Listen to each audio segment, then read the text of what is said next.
어머니, 그거 마시면 안 돼요. 린은 떨리는 손으로 시어머니의 컵을 쳐냈습니다. 유리 조각이 사방으로 튀고 짙은 갈색 액체가 바닥에 번졌습니다. 그 순간 큰 며느리 수진이 소리쳤습니다. 너 지금 뭐 하는 거야? 시어머니 음료를 왜 버려? 그날 이후 린은 미친 며느리가 됐습니다. 하지만 아무도 몰랐어요. 그 음료 안에 어머니를 병들게 할 약이 들어 있었다는 걸. 지금부터 그 이야기를 들려드릴게요.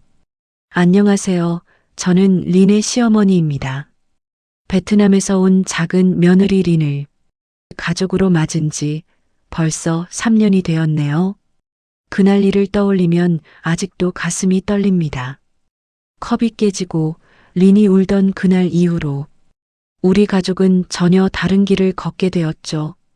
그때 린은 한국에 시집 온 지 이제 겨우 7개월 된 23살의 여린 아가씨였습니다. 솔직히 저는 그 결혼 반대했었습니다. 둘째 아들 진우가 베트남 여자와 결혼을 하겠다고 했을 때 저는 깜짝 놀랐어요. 진우야, 말도 안 통하는데 어떻게 같이 살아? 그 말이 제 진심이었습니다. 남편이 세상을 떠난 뒤 저는 두 아들과 함께 살면서 꽤 큰 포도밭을 일구어 왔어요. 큰아들 민수는 머리도 좋고 서울 명문대를 나온 엘리트였죠. 명문대 출신 며느리 수진과 결혼해 도시에서 좋은 직장 생활을 하고 있었습니다. 둘 다 바쁘다 보니 명절이나 제사 때만 잠깐 얼굴을 비추고는 서둘러 올라가곤 했죠. 반면 진우는 형의 뒷바라지에 청춘을 다 바쳤어요. 진우야, 형 대학만 졸업하면, 형 결혼만 하면. 제가 이렇게 진우를 달랠 때마다 진우는 늘 웃으며 말했죠. 괜찮아요, 어머니. 형은 장남이잖아요. 저는 포도밭을 조금씩 팔아가며 큰아들 학비와 결혼자금, 신혼집을 마련했었습니다. 하지만 큰아들 민수는 이 모든 걸 당연하게 여겼죠. 결국 제게 남은 건 살고 있는 이 시골집과 밭 한 동뿐이었어요. 그래서 말했죠. 이건 진우 내 몫이다. 내가 묵묵히 지켜왔으니까. 진우는 30이 넘도록 결혼은커녕 여자 한 번 제대로 만나보지 못했어요. 서울 아가씨들은 포도밭 일을 해야 한다는 이유로 하나같이 등을 돌렸죠. 그런 진우가 어느 날 말했습니다. 어머니, 이번엔 진심으로 결혼하고 싶어요. 그 상대가 바로 린이었습니다. 눈 내리던 날 린은 처음 한국 땅을 밟았습니다. 손바닥으로 내리는 눈을 받으며 아이처럼 웃었어요. 이쁘다. 그 한마디에 제 마음도 조금은 녹았습니다. 린아, 우리 집에 온 걸 환영해. 린은 새벽부터 밭일을 돕고 밤에는 한국어를 공부했어요. 말은 서툴렀지만 성실했죠. 저는 그런 린이 참 대견했습니다. 참 착한 아이구나. 그렇게 평화로운 날들이었죠. 그런데 그 평화가 오래가진 않았습니다. 린이 이상하게 변하기 시작했거든요. 린의 이상한 행동은 추석 직후부터 시작됐어요.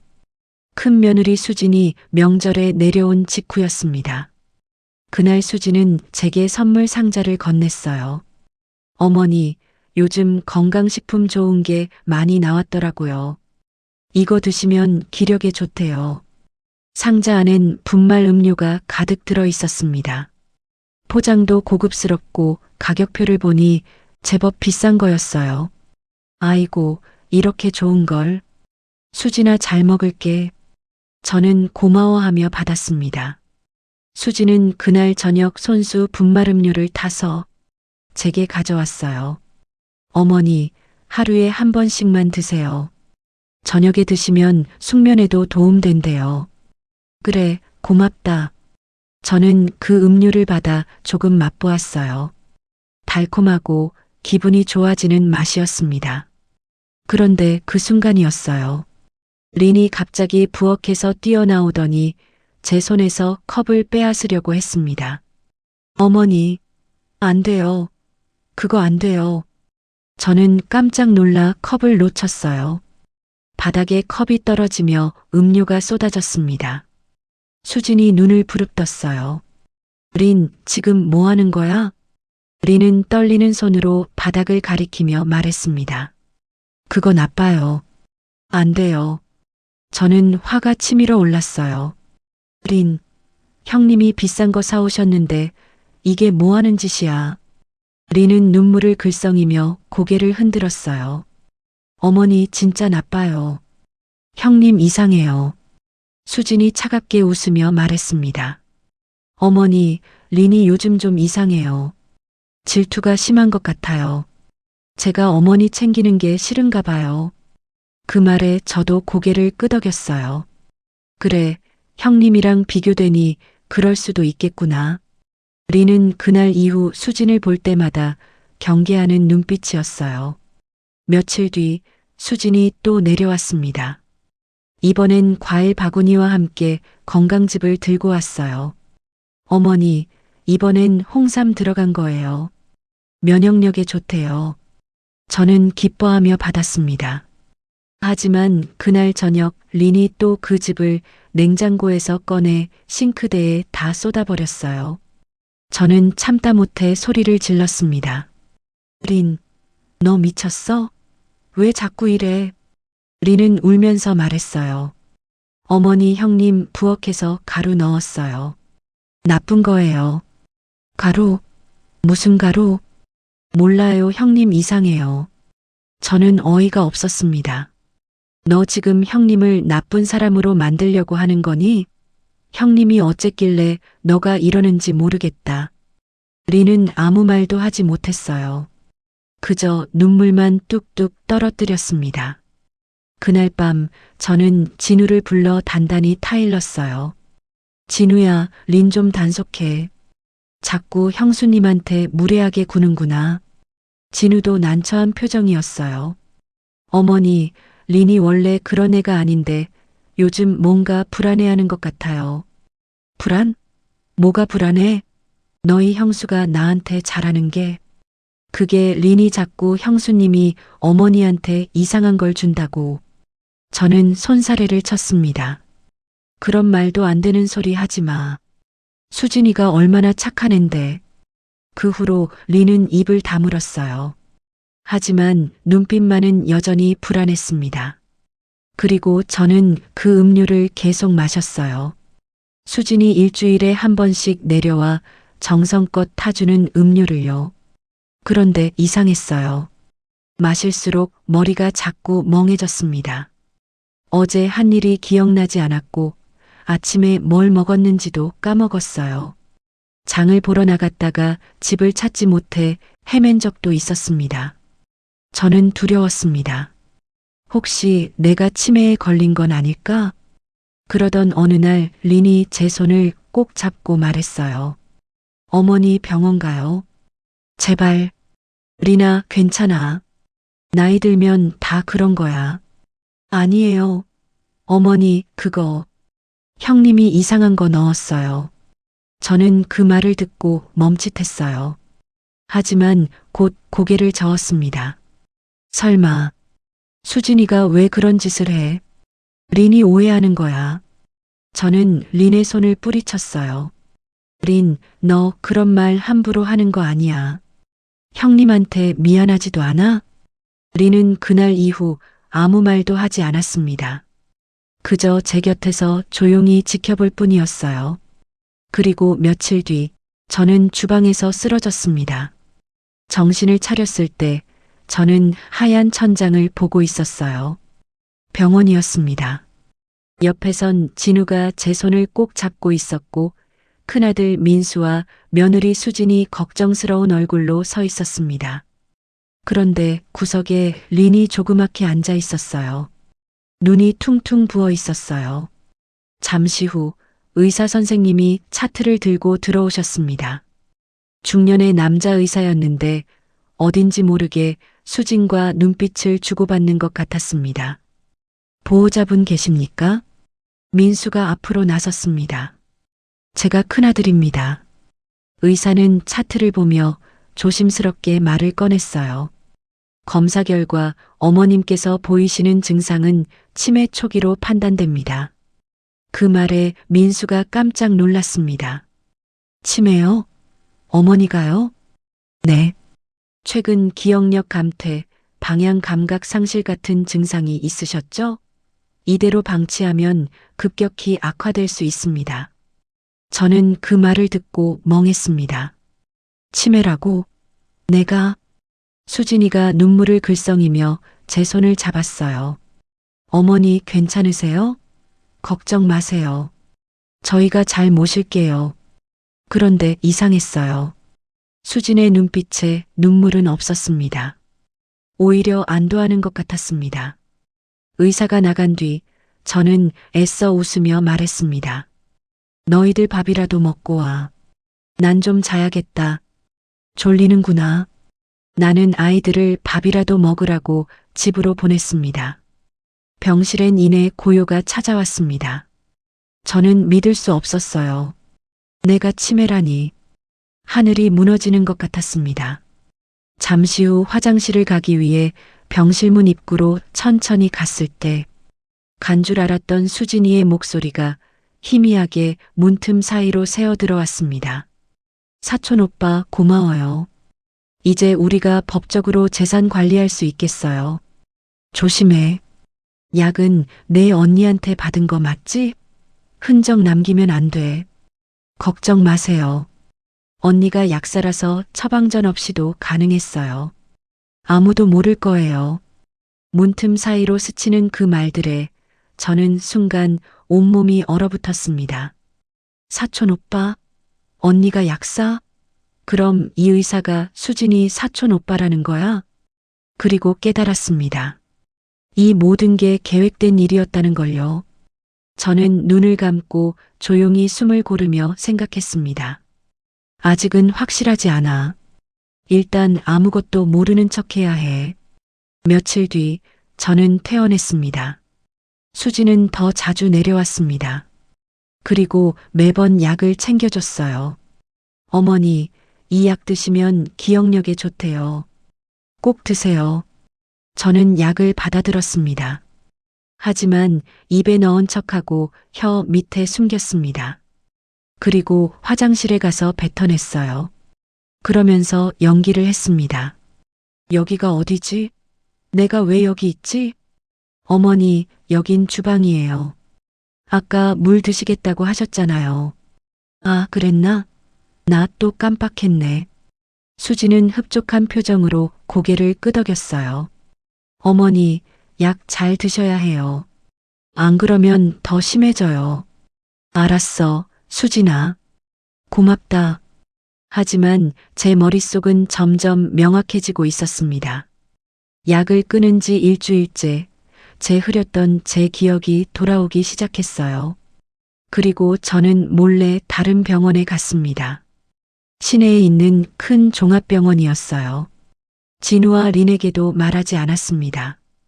혼자서 택시를 타고 갔습니다. 그곳에서 정밀 검사를 받았습니다. 결과를 듣는 순간 저는 눈물이 났어요. 어머님, 치매가 아니십니다. 다만 혈액에서 특정 약물 성분이 검출됐습니다. 장기간 복용하면 치매와 유사한 증상을 유발하는 향정신성 약물이에요. 그럼 제가 먹은 약 때문이란 말인가요? 네. 누가 드린 겁니까? 이건 일반적으로 처방되는 약이 아닙니다. 저는 아무 말도 하지 않았습니다. 그저 소견서를 받아 가방 깊숙이 넣었습니다. 그날 집으로 돌아오는 길에 저는 결심했습니다. 이제 복수할 때야. 하지만 서두르면 안 돼. 증거를 더 모아야 해. 집에 도착하자 수진이 가와 있었습니다. 어머니, 어디 다녀오셨어요? 응? 나 어디 갔다 왔니? 기억이 안 나네. 에휴, 어머니. 약 제대로 안 드시니까 그래요. 저는 힘없이 웃으며 고개를 끄덕였어요. 하지만 마음속으로는 차갑게 다짐했습니다. 기다려라. 너희들이 한 짓 다 갚아줄 테니까. 그날 밤 린이 제 방에 조용히 들어왔어요. 어머니 괜찮으세요? 저는 린을 바라봤어요. 그녀만이 저를 지키려 했던 유일한 사람이었습니다. 저는 조용히 속삭였습니다. 린아, 내 말 잘 들어. 지금부터 넌 아무 말도 하면 안 돼. 알겠니? 린은 놀란 눈으로 저를 바라봤어요. 어머니 괜찮아요? 응. 나 치매 아니야. 다 연기야. 그러니까 넌 모르는 척해. 알겠지? 린은 눈물을 글썽이며 고개를 끄덕였어요. 네, 어머니. 나 비밀 지켜요. 저는 린의 손을 꼭 잡았습니다. 이제 본격적인 복수가 시작되는 거였습니다. 그날 밤 저는 린과 단둘이 작은 방에 앉아 있었어요. 진우는 반일 때문에 일찍 잠들었고 집안은 고요했었습니다. 린은 뭔가 말하고 싶은 듯 입술을 떨고 있었어요. 어머니, 나 이거. 린이 꺼낸 휴대폰엔 녹음 파일이 여러 개 있었죠. 이게 뭐니, 린아? 나 한국말 잘 몰라요. 그래서 형님, 아주버님 말 녹음했어요. 나중에 공부하려고. 그 말에 제 손끝이 떨렸습니다. 린이 수진과 민수의 대화를 녹음해둔 거였어요. 스피커에서 수진과 민수의 목소리가 흘러나왔어요. 당신 어머니 땅 개발지구 되면 최소 20억은 되는 거 알아? 20억? 진짜? 응. 그런데 왜 도련님한테 준대? 자기가 장남인데 우리가 받아야지.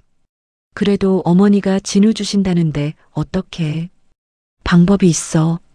치매 걸리면 재산 관리인 필요하잖아.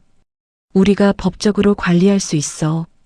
제 심장은 쿵 내려앉았습니다. 그 돈 때문에 제 아들이, 제 며느리가 나를 배신한 거였어요. 저는 두 번째 파일을 눌렀습니다. 사촌 오빠한테 부탁했어. 병원 진단서는 문제 없대. 오빠가 의사니까. 진단서를 조작한다고? 조작이 아니라 그냥 약간 과장하는 거지. 그리고 우리 언니가 약사잖아. 약도 구할 수 있어. 무슨 약? 기억력 떨어지게 하는 약. 치매랑 비슷한 증상 나오는 거. 천천히 드시게 하면 아무도 모를 거야. 제 손에서 휴대폰이 떨어질 뻔했습니다. 린이 황급히 받아냈어요. 저는 눈앞이 캄캄했어요. 사촌 오빠가 의사, 언니가 약사, 그래서 가짜 진단서를, 그리고 약까지. 모든 퍼즐이 맞춰졌습니다. 세 번째 파일에는 더 충격적인 내용이 있었어요. 어머니 상태 점점 나빠지는 것 같아. 이제 진짜 치매 같아. 그래. 그럼 이제 법원에 한정치산 선고 신청할 수 있겠네. 응. 사촌 오빠가 진단서 하나 더 써줄 거래. 그런데 확실하게 하려면 두세 달 더 약 드시게 하는 게 좋을 거래. 좋아. 그럼 땅명의 이전도 우리가 할 수 있겠다. 진우 그 자식은 평생 땅 한 평도 못 가져가겠네.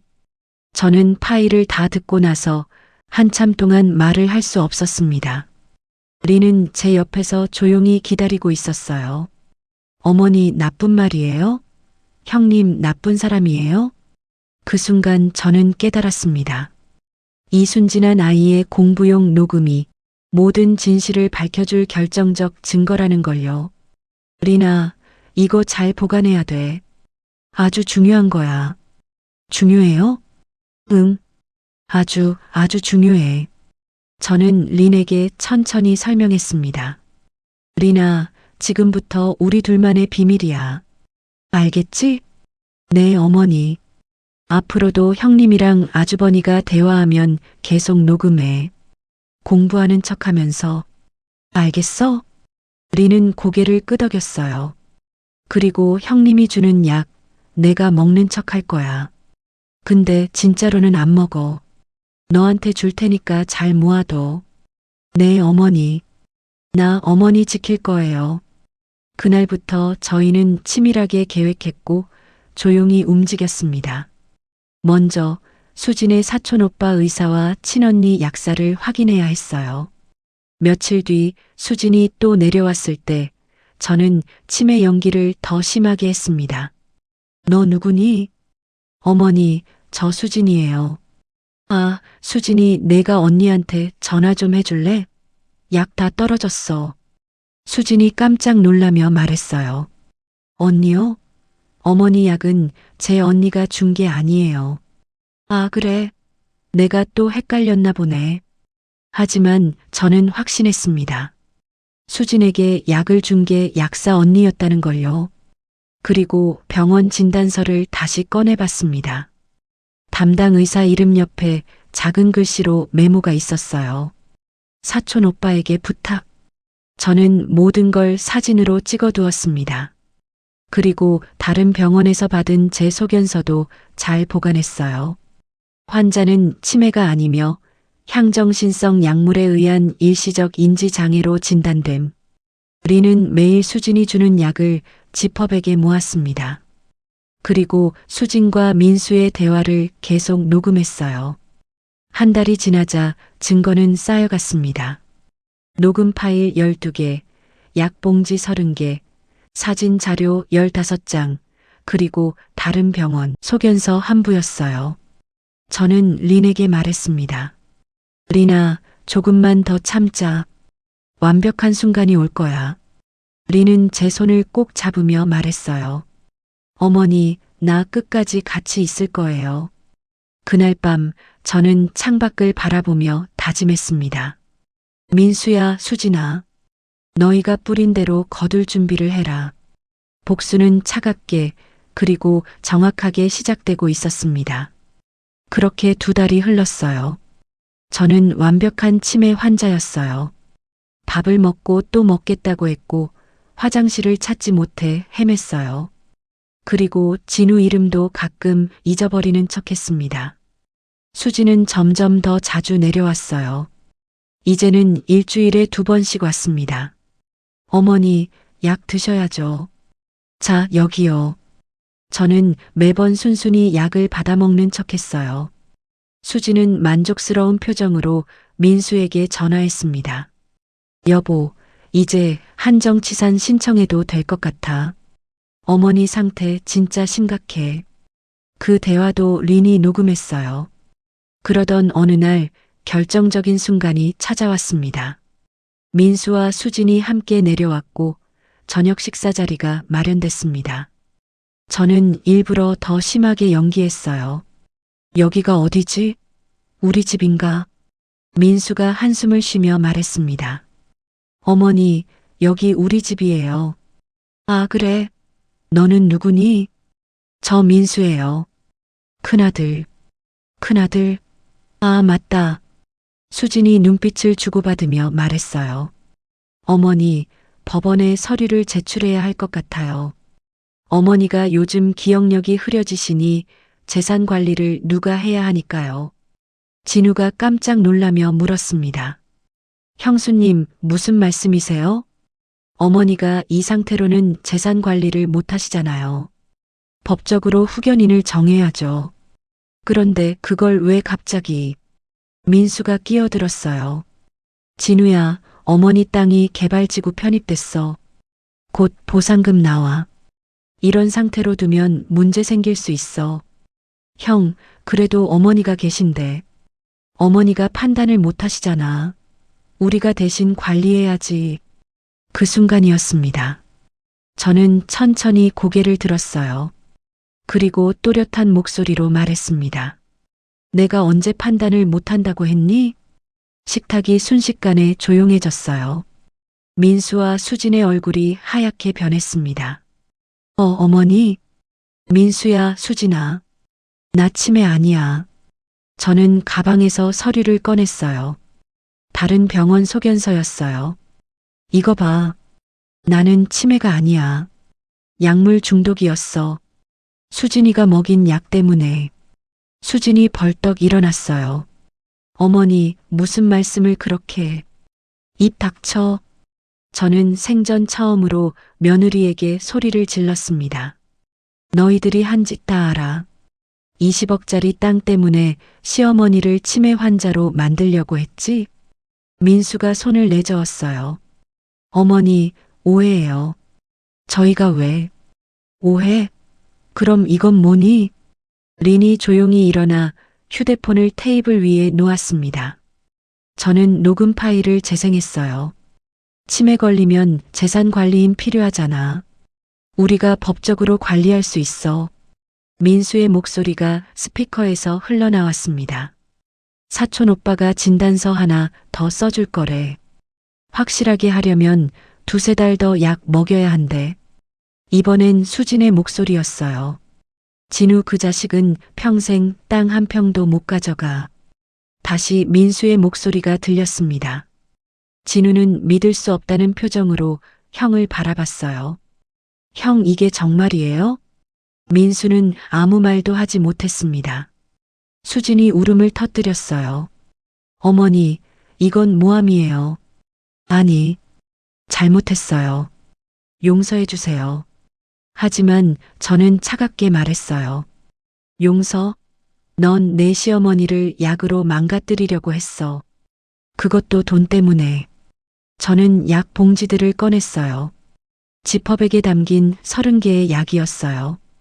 이게 내가 나한테 먹인 약이야. 경찰이 분석할 거야. 그리고 내 사촌 오빠 의사, 내 언니 약사도 조사받을 거야. 수진의 얼굴이 흑빛이 됐습니다. 어머니 제발. 경찰 이미 불렀어. 곧 올 거야. 그 말이 끝나기 무섭게 초인종이 울렸습니다. 진우가 문을 열자 경찰 2명이 들어왔어요. 신고받고 왔습니다. 어르신 괜찮으세요? 저는 고개를 끄덕였어요. 네, 괜찮아요. 여기 증거들 다 있습니다. 저는 준비한 서류 봉투를 건넸습니다. 녹음 파일, USB, 약 봉지들, 병원 소견서, 그리고 사진 자료들이었어요. 경찰이 수진을 바라봤습니다. 부인, 저희와 함께 가셔야겠습니다. 저는 아무것도. 현재 존속상해죄 및 사문서 위조 혐의로 조사가 필요합니다. 수진은 그 자리에 주저앉았어요. 민수도 같이 경찰서로 가야 했습니다. 공모 혐의였죠. 거실에는 저와 진우 그리고 린만 남았어요. 진우가 울먹이며 말했어요. 어머니 죄송해요. 제가 형 말만 믿고. 아니야, 진우야. 내 잘못이 아니야. 저는 린을 바라봤어요. 린이가 없었으면 나 정말 위험했을 거야. 린은 눈물을 닦으며 말했습니다. 어머니, 나 잘한 거예요? 응, 린아. 너는 나를 살렸어. 그날 밤 저는 처음으로 편안하게 잠들었습니다. 더 이상 연기하지 않아도 됐어요. 더 이상 약을 숨기지 않아도 됐어요. 그리고 무엇보다 진실이 밝혀졌습니다. 그 일 이후 모든 게 빠르게 진행됐습니다. 경찰 조사 결과 수진의 사촌 오빠 의사는 의사 면허 정지 처분을 받았어요. 허위 진단서 작성 혐의였죠. 수진의 친언니 약사는 약사법 위반으로 면허 취소됐습니다. 처방전 없이 향정신성 약물을 불법 유통한 죄였어요. 그리고 수진은 존속상해죄로 징역 2년을 선고받았습니다. 민수는 공모 혐의로 집행유예를 받았어요. 법정에서 민수가 저를 보며 울었습니다. 어머니 죄송합니다. 제가 잠시 미쳤었나 봐요. 하지만 저는 고개를 돌렸어요. 민수야, 나는 내가 무섭다. 돈 때문에 어머니를 버릴 수 있는 아들이 무서워. 민수는 그날 이후 저를 찾아오지 않았습니다. 저도 더 이상 큰아들을 찾지 않았어요. 어떤 관계는 한번 깨지면 다시 붙일 수 없는 거예요. 그렇게 한 달이 지났습니다. 저는 포도밭 명의를 정식으로 진우와 린 앞으로 넘겼어요. 이 땅은 너희가 지킨 거야. 이제 너희 거야. 진우가 눈물을 글썽이며 말했습니다. 어머니, 감사합니다. 개발 보상금은 예상대로 20억이 넘었어요. 하지만 보상금이 나오고 개발이 될 때까지는 아직 시간이 좀 남아 있었습니다. 그때까지는 포도밭을 계속 가꾸기로 했어요. 그 땅은 남편과 제가 평생 일군 곳이었고 진우가 청춘을 바친 곳이었으니까요. 진우와 리는 매일 포도밭에 나가 일했습니다. 새벽부터 저녁까지 땀을 흘리며 포도나무를 돌봤어요. 마지막까지 정성껏 가꾸는 게 이 땅에 대한 예의라고 생각했던 것 같아요. 마을 사람들은 이제 린을 다르게 봤습니다. 그 베트남 며느리 진짜 대단하더라. 시어머니 목숨 구했다면서? 어머니 치매 아니었대. 큰 며느리가 약 먹였던 거래. 세상에 그런 며느리도 있어? 소문은 빠르게 퍼졌어요. 그리고 사람들은 린에게 반갑게 인사했습니다. 린 씨, 오늘도 일하러 가요? 수고하세요. 린은 수줍게 웃으며 인사했어요. 네, 감사해요. 그 모습을 보며 저는 행복했습니다. 린이 이제는 이 마을의 일원이 됐구나 하고요. 그런데 어느 날이었어요. 저는 린이 또 재활용 쓰레기 더미에서 헌옷을 고르는 걸 봤습니다. 예전처럼 조심스럽게 남들 눈을 피해서요. 아직도 저러고 있구나. 저는 가슴이 아팠어요.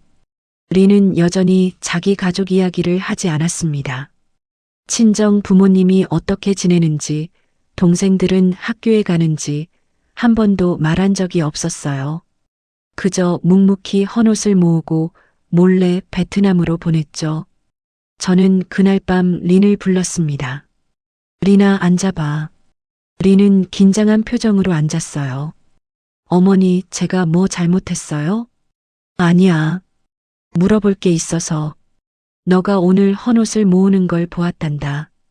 린의 얼굴이 빨개졌습니다. 어머니, 죄송해요. 나 그냥 미안할 거 없어. 너가 한 번도 가족 이야기는 안 해서? 친정 부모님은 어떻게 지내시니? 린은 고개를 숙였어요. 아버지 많이 아파요. 병원도 못 가요. 돈 없어서. 동생들은? 동생들 학교 가고 싶어 해요. 근데 돈 없어서 못 가요. 린은 말을 잇지 못하고 눈물만 떨어뜨렸습니다. 저는 린의 손을 꼭 잡았어요. 린아, 우리 베트남 가자. 린은 눈을 크게 떴습니다. 네? 베트남요? 응. 내 가족 보러 나랑 가자. 어머니, 우리 집 너무 가난해요. 보여드리기 부끄러워요. 저는 린의 눈을 똑바로 바라봤어요. 린아, 너가 나 살렸어. 내가 없었으면 나 큰일 났을 거야. 이제 내가 너의 가족을 도와줄 차례야. 너는 이제 내 딸이야. 딸 가족 챙기는 게 뭐 이상해? 그 말에 린은 소리내어 울었어요. 저는 린을 꼭 안아줬습니다. 진우한테는 내가 말할게. 우리 둘이 다녀오자. 며느리로 진우는 흔쾌히 고개를 끄덕였어요. 네, 어머니. 다녀오세요. 린 가족들 잘 챙겨주세요. 저는 가방에 현금과 통장을 챙겼습니다. 그리고 린과 함께 공항으로 향했어요. 비행기에 오르는 린의 얼굴에는 기대와 걱정이 섞여 있었습니다. 어머니, 정말 괜찮으세요? 걱정 마. 우리 잘 다녀올 거야. 저는 창밖을 바라보며 생각했어요. 린아, 이제 내 짐을 함께 나눠줄게. 혼자 견디지 마. 비행기가 하늘로 올랐습니다. 그리고 저희는 베트남으로 향했어요. 비행기에서 내리자 뜨거운 바람이 얼굴을 스쳤습니다. 린의 집은 시골 마을 깊숙한 곳에 있었어요. 판잣집 지붕은 녹슨 함석이었고 벽은 나무 판자를 이어붙인 거였습니다. 문을 열자 침대에 누운 노인이 보였어요. 린의 아버지였습니다. 어머니는 소일거리를 구하러 가셔서 보이지 않았어요. 아버지 나왔어요. 린은 무릎을 꿇고 아버지 손을 잡았어요. 저는 그 모습을 보며 가슴이 아팠습니다. 이렇게 가난한 집에서 살았구나.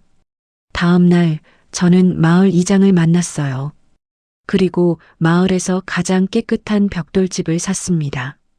방도 3개, 화장실도 집 안에 있는 집이었어요. 한국 돈으로 3천만 원이었습니다. 마을 중심가에는 작은 가게도 하나 샀어요. 식료품과 생필품을 파는 가게였습니다. 2천만 원이었어요. 리나, 이 가게는 너의 친정엄마가 운영하는 거야. 동생들 학비도 여기서 벌고 아버지 병원비도 여기서 내. 리는 제 앞에 무릎을 꿇고 울었습니다. 어머니, 어떻게 이렇게까지. 저는 린을 일으켜 세웠어요. 리나, 너 내 딸이야. 이제 진짜 딸이야. 일주일 뒤 이사가 끝났습니다. 새 집에는 침대도 놓고 냉장고도 놓고 텔레비전도 놨어요.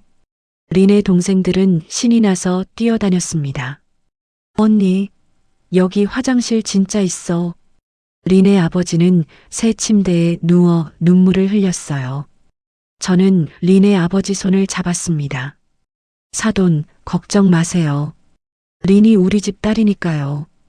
한국으로 돌아오는 날 린이 말했어요. 어머니, 나 평생 은혜 못 잊을 거예요. 저는 고개를 저었습니다. 은혜가 아니야. 가족이 가족 돕는 거지. 집으로 돌아온 뒤 저희는 개발 보상금으로 새로운 시작을 준비했어요. 포도밭은 곧 사라지겠지만 저희에겐 새로운 꿈이 있었습니다. 6개월 후 린과 진우는 시내에 작은 베트남 음식점을 열었어요. 린이 만드는 음식은 마을 사람들에게 인기가 많았습니다. 그리고 몇 달 뒤 린이 기쁜 소식을 가져왔어요. 어머니, 나 아기 생겼어요. 저는 린을 꼭 안아줬습니다. 축하해, 린아. 이제 내가 엄마가 되는구나. 그렇게 손녀가 태어났고 이름은 하나로 지었어요. 한국과 베트남 하나로 이어지라고요. 저는 작은 하나를 안고 생각했습니다. 이 아이에게 들려줘야겠다. 진짜 가족은 피가 아니라 마음으로 만들어진다고. 린의 음식점은 손님들로 항상 붐볐습니다. 그리고 멀리 베트남에는 린의 가족이 행복하게 살고 있어요. 가끔 창밖을 바라보며 생각합니다. 남편, 우리 며느리 린이요. 정말 대단한 아이예요. 저도 이제 린 친정엄마가 됐어요. 바람이 불며 남편이 대답하는 것 같았어요. 잘했어, 여보. 우리 가족 잘 지켰어. 저는 웃으며 고개를 끄덕였습니다. 응, 잘 지켰어. 우리 모두 행복해. 그렇게 저희 가족의 이야기는 계속됩니다. 린의 음식점에서 맛있는 냄새가 가득한 집에서요. 끝까지 함께 해주셔서 감사합니다. 구독과 좋아요로 마음을 나눠주시면 다음 이야기엔 더 큰 감동으로 찾아뵙겠습니다.